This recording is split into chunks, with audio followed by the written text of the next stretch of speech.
मैं पवन सिंह राठौर, भारतीय जनता पार्टी का पूर्व वाइस चेयरमैन जिला पंचायत, नकुड़ विधानसभा क्षेत्रवासियों एवं देशवासियों को नववर्ष 2022 की हार्दिक शुभकामनाएं देता हूं एवं उनके सुख समृद्धि की कामना करता हूं। दोस्तों आदाब, नमस्कार। स्वागत है आप सभी का सलमानी न्यूज पर। किसान नेता राकेश टिकैत के बीच उनसे आज बातचीत करेंगे।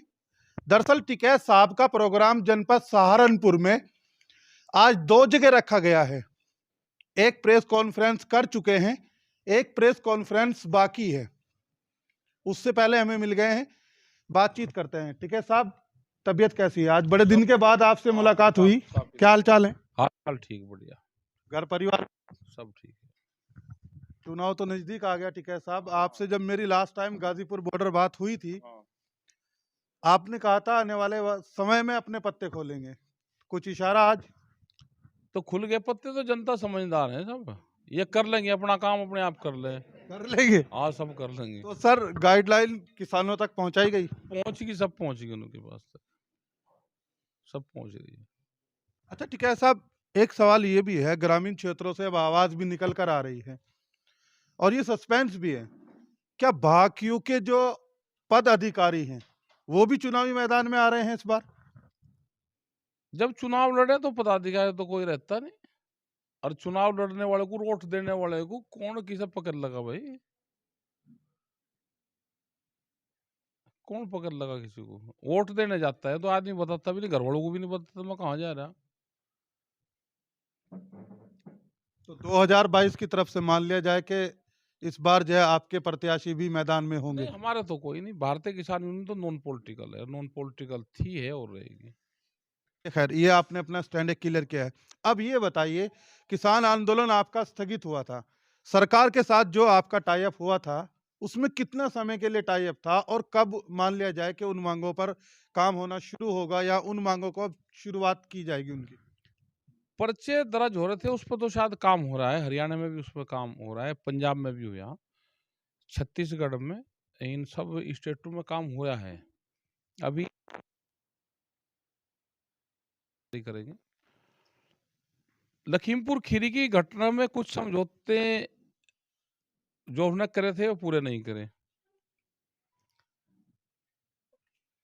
एमएसपी पे कानून बनाने की बात थी, वो नहीं बना। एक कमेटी बनाने की बात करी। हम 15 तारीख में दिल्ली की मीटिंग है स्कीम की, उसमें बातचीत करेंगे कि उस पर सरकार कहाँ तक गई है। 15 जनवरी 2022। 15 जनवरी 2022, क्योंकि कल से तो फसलों की आमदनी भी दुगनी हो जाएगी, रेट बढ़ जाएंगे उनके। ये देश के प्रधानमंत्री ने कहा 2022 में आमदनी दुगनी हो जाएगी। तो बस अब रह गए क्या घंटे रह गए अब भाई, 13 घंटे रह गए। 13 घंटे बाद में तो फसलों की आमदनी दुगनी हो जाएगी किसान की। ये सवाल था मेरा, मैं आपसे करता, आपने इसको पहले ही कर दिया। तो किसानों की आमदनी डबल हुई कि नहीं हुई? आप क्या सोचते हैं? 13 घंटे बाद में प्रधानमंत्री ने कह रखा कि रात के 2 बजे से एक बजे से ही रात के 12 बजे खत्म होगा, नया साल आएगा तो आमदनी दुगनी हो जाएगी। जैसे जमीनी स्तर की हकीकत क्या है टिकैत साहब? ये तो यही बताएंगे कल से, जो भी चुनाव में आएगा, जो भी बीजेपी के लोग मिलेंगे, सरकार के लोग मिलेंगे, तो जनता उनसे क्वेश्चन करे, भाई 2022 लग गया, आमदनी दुगनी कर दो। कल से जो भी फसल बिके हमको रेट दुगने चाहिए, प्रधानमंत्री ने कहा। चलिए, अच्छा टिकैत साहब, ये बताइए, अब इससे हटके भी एक सवाल ये है, आपको क्या लगता है 2022 का विधानसभा चुनाव किन मुद्दों पर होगा इस बार? क्या वही हिंदू मुस्लिम का मुद्दा रहेगा या जो देश के जो अहम मुद्दे हैं, जिन मुद्दों को आपने भी बीच में उठाया है, उन मुद्दों पर चुनाव होना चाहिए? सरकारी तो हिंदू मुस्लिम पे होगा, हिंदू मुस्लिम और जिन्ना पे, और आम जनता का विकास। भाई सरकारी चुनाव होगा तो हिंदू मुस्लिम और जिन्ना पे होगा, और आम जनता विकास के मुद्दे पर करेगी। आप तो बहुत आम जनता से मिलते हैं, बहुत लोग आपके पास भी आते हैं। आम जनता क्या उन मुद्दों को इस बार संभाल पाएगी या फिर वही हिंदू मुस्लिम जिन्ना उन्हीं मुद्दों पर डाइवर्ट होकर रह जाएगी? तो पीछे हट गए, उन्होंने तो तजर्बा ले लिया, सब अपना ठीक काम चल रहा यहाँ पे, उनसे तो ले लिया तजर्बा। अब तो विकास पे, एजुकेशन पे, बीमारियों पे, हॉस्पिटल पे, सड़कों पे, इनके ऊपर बातचीत होगी। हरिद्वार में एक धर्म संसद होती है, उसमें कुछ तथाकथित का मैं इस्तेमाल कर रहा हूँ, तथाकथित लोग सामने निकल कर आते हैं। एक विशेष समुदाय को लेकर आग उगली जाती है, जहर उगला जाता है, देश की फिजा को खराब करने का काम किया जाता है। संसद से कहा जाता है कि एक विशेष समुदाय के लिए कि काट दो, मार दो, 100 लोग 20 लोगों को मार दे, 20 लाख इनके लोगों को मार देंगे। ज़्यादा बच्चे बनना ज़रूरी है। अभी माहौल इस तरह का बन रहा है कि ज़्यादा बच्चे जमा करें, ज़्यादा बच्चे पैदा करें। हिंदू ऐसे तथाकथित लोग जो समाज के ठेकेदार बनते हैं, धर्म के ठेकेदार बनते हैं, वो लोग इस तरह के बयान देंगे। राकेश टिकैत क्या सोचते हैं इन बयानों को लेकर? हम तो पूर्ण रूप से गलत है इनके चक्कर में मत आओ। ये दोनों तरफ हैं इस तरह के लोग, जो दिन में अलग अलग स्कूल में पढ़े हैं, रात को इनकी क्लास एक ही जगह हो। जो इस तरह के लोग हैं, अपने काम धंधे पे ध्यान दो, अपने रोजगार पे ध्यान दो, अपने खान पीन पे ध्यान दो। ये तो चुनावी वो है ना, वोट से, ये वोट इनको कहाँ से मिलेगी? 20% लोगों को 80 से डरा रहे, कहने लगे भाई 80 तुम डर जाओ, 20% तो हाँ नुकसान करेंगे। उन्हें अपनी जान बचानी बहरी हो, कहे तुम हमारा पंडा छोड़ दो। वे अपनी जान बचाते फिर रहे, नहीं उन्हें कह रहे कि नहीं नहीं ये बहुत खतरनाक है, इनसे बच कर रहना। इनको वोट तलाश करनी है, वोट कहाँ से मिलेगी? अब जनता इनके चक्कर में नहीं आएगी। जनता सब चीज देखिए, कौन से हॉस्पिटल बने, विकास कितना हो रहा है, एजुकेशन का क्या हाल है, हेल्थ का क्या हाल है, देश में रोजगार का क्या स्थिति है। सबको रोटी रोटी चाहिए।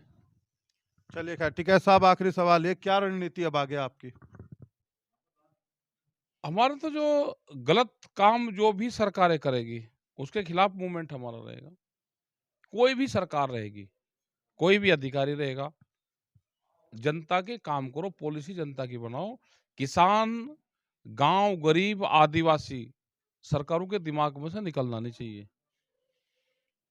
आने वाले टाइम पे तो जो नौकरियां मिल रही इनकी भी खतरे में ही है। जैसे पुलिस है, कई विभाग तो प्राइवेट हो गए। यहाँ पे भी गुजरात में ट्रैफिक पुलिस भी प्राइवेट है। आने वाले टाइम पे पूरा प्लान बना रहे हैं कि पुलिस को, फोर्स को, इनको सबको प्राइवेट करा जाए। वो तो कहते हैं हमने सबका साथ, सबका विकास, सबका विश्वास की नीति पर कार्य कर दिया। भाई कहने को तो वहां बोर्ड लग रहे हैं, कनॉट प्लेस में दिल्ली की मेट्रो में बोर्ड लग रहे हैं कि गन्ने का भुगतान हो गया। मतलब मेट्रो में बोर्ड लग रहे हैं दिल्ली की कि भुगतान होगा गन्ने का, यहाँ तो या नहीं भुगतान, लेकिन बोर्ड वहां पर लग रहे हैं। तो एडवर्टाइज पे बहुत खर्चा हो रहा है। तो झूठ बोलने में नंबर 1 पे है। इन्होंने झूठ बोलने में गोल्ड मेडल जीत लिया। इनको देंगे गोल्ड मेडल सरकार को झूठ बोलने का, जीत गए हैं। चलिए, बहुत बहुत शुक्रिया आपका टिकैत साहब। देखिए, जमीनी स्तर पर जो है एक मुद्दा जो टिकैत साहब ने यहाँ उठाया है वो है गन्ने का परमिट। गन्ने के परमिट को लेकर मैं भी बहुत खबर कर चुका हूं, और ग्रामीण क्षेत्रों में जब जाता हूं लोग बताते भी हैं कि पिछली बार का गन्ने का परमिट रह रहा है, इतने टाइम का रह रहा है। ये एक सच्चाई है, उस चीज का ही जिक्र टिकैत साहब भी कर रहे हैं। टिकैत साहब कह रहे हैं कि दिल्ली की जो मेट्रो है और कनॉट पैलेस जो है उसके अंदर तो बाकायदा बोर्ड लगाए गए हैं कि गन्ने का परमिट हुआ है।